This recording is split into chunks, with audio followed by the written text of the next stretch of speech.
This episode is brought to you by Progressive Insurance. Do you ever think about switching insurance companies to see if you could save some cash? Progressive makes it easy. Just drop in some details about yourself and see if you're eligible to save money when you bundle your home and auto policies. The process only takes minutes, and it could mean hundreds more in your pocket.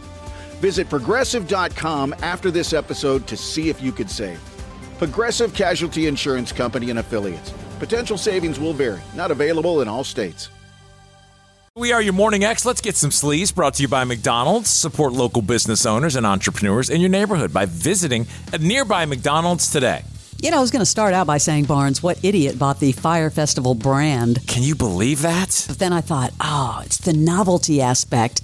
Yeah, the brand sold for $245,000 on eBay. I can't believe it. And yeah, it's funny because Billy McFarlane thought it was going to go for at least $1 million. Well, maybe we're just so stupid and we're not fast enough to understand that maybe has value. I mean, $245,000, that's not chump change to buy a Tarnished brand. I can't imagine what they're going to do. Someone's just got FU money and they're just buying that for the hell of it to shut him up? I'm thinking somebody, for the novelty aspect of it, and then they're going to bring it back and really do a festival. But how would it just change the name?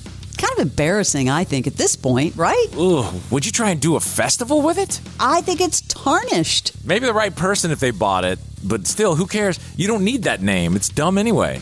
Dumb anyway is correct. I was surprised by this. Jerry O'Connell, who I think is a really likable guy and a really good actor, talking about being in an acting downturn. Here he is on the Still Here Hollywood podcast. I'm a little bit of a failed actor. I acted for many years. My acting career has gone through a couple of downturns, and currently I'm in an acting downturn.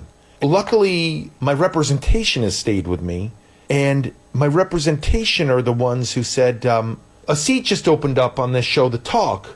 You should go for that seat.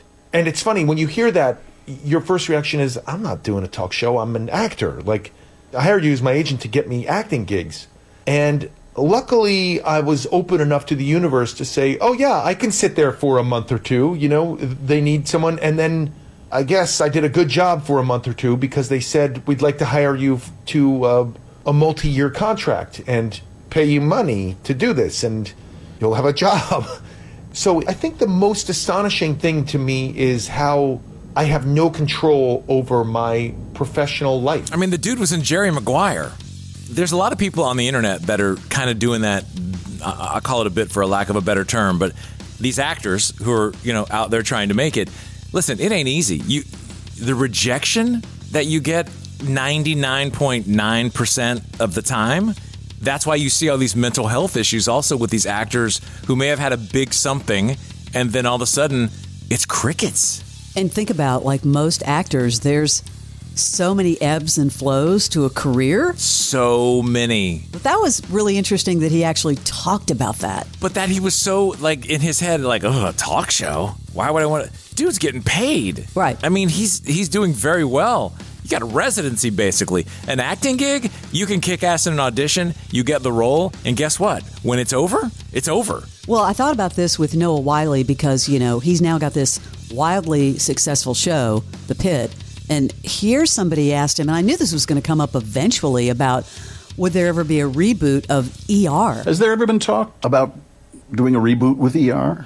Well, I think I've stumbled onto something. That's kind of the road we had started down. In 2020, we talked about it, and then we ended up bringing in a couple of the old ER writers, Scott Gemmell and David Zabel. We talked about it.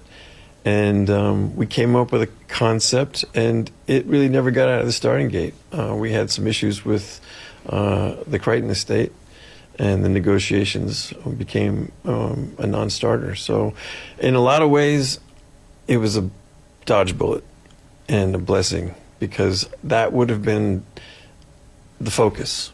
It would have been on, hey, it's the brand again, and who's coming back to play, and oh my God, he looks great, and oh my, and I really want the focus to be on the content of what we're trying to put across. And so I think this will be a a purer delivery system in a lot of ways than it would have been if we had done the reboot, but we came close. Isn't he being sued when he says they came close? You can see he's dancing around words. Yeah, remember that whole thing? Like, yeah, I mean, totally being sued because of the similarities. Yeah, basically it became the Pit. Wow. Which is what I think the estate's problem is with him leading a show in an emergency room. Uh-huh. But there are a lot of those shows, so I'm not buying it. But not with Noah Wyle. Well, of course, because he was in ER. Right. I do want to mention a couple of snubs, because every time there's nominations, people are like, snubs. One person is saying Only Murders in the Building, Steve Martin. Squid Game, that's kind of a big one, I think. I was actually kind of shocked about John Hamm. Yeah. Because I loved Your Friends and Neighbors. I was like, wow. But I'll tell you who got her first Emmy nom, Kristen Bell. That's her first one? She's never had an Emmy nomination. Wow, that's surprising. I know. Okay, Shaquille O'Neal threatening to punch Robert Griffin III, RG3, in the face in a shocking warning.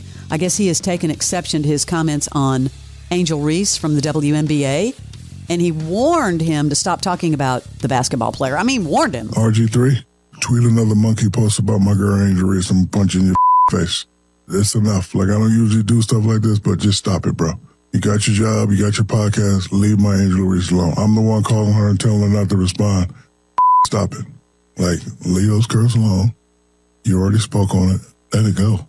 Let it go. So what? He hates her. So what? I hate you now for messing with her. Now what? Say something about me. He's God complexing a little bit there. I just feel like what is he like the end all be all and decides who gets to say what about what? It's just kind of weird that he's inserting himself. Never heard him like that. It is weird for his brand, I think. Sydney Sweeney will launch her own lingerie line very soon with financial backing from Jeff Bezos. I guess this venture has reportedly been a year in the making. Of course, she was at the wedding. But did you see the rumors that she could be a Bond girl? What do you think about that? Yes, I think a lot about it often. I think that would be absolutely perfect. Yeah, good job. I like her a lot. I thought about Crash here. Paramount Pictures is reviving, of course, the Naked Gun franchise. Cannot wait. I mean, when you look at the trailer, it looks absolutely hysterical. But they're including a novelty popcorn bucket that pays homage to one of the original film's most memorable jokes. You know which one I'm talking about? No. Yes. The bucket, designed for the upcoming film, is set to be released August 1st, featuring a smiling beaver holding a log inscribed with the phrase, "Nice beaver." And, of course, that pays homage to the original one with Leslie Nielsen delivering the line to Jane Spencer, played by Priscilla Presley. That's going to do quite well. That is your Celebrity Sleaze. Vince Colonnese is redefining news talk. Hi, I'm Vince Colonnese, host of the Vince Podcast. These conversations where we can air all of this out without the filters, without the censors, without people with judgment, that's how you get a healthy country. Adult, reasonable, sober conversations. That's all I want. In-depth interviews, live caller interactions, and a front row seat to the most important conversations of the day. That's why I'm so grateful that we get to do this every day. You are really the best damn audience in media. The Vince Show. Follow and listen on your favorite platform.